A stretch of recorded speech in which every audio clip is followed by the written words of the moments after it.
Benvingudes a l'assignatura Disseny i Inversió 3D de tercer de l'ESO. En aquesta assignatura treballarem 3 blocs.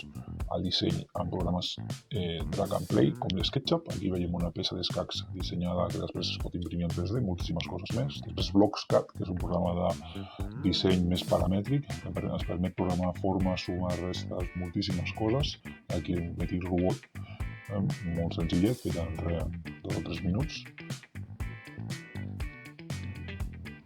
Després treballarem amb el Beetleblocks, que és un programa que ens permet també una mica més complex. Ens permet programar diferents formes. Aquí veieu un tobogà. Tant disseny industrial com un tobogà. Després podem fer piràmides esglaonades, moltíssimes coses. Aquesta que veieu aquí.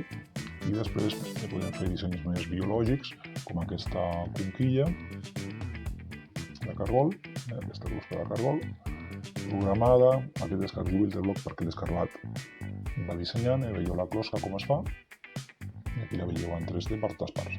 Doncs això, si voleu aprendre a dibuixar 3D, apunteu-vos a l'assignatura Disseny i Inversió 3D.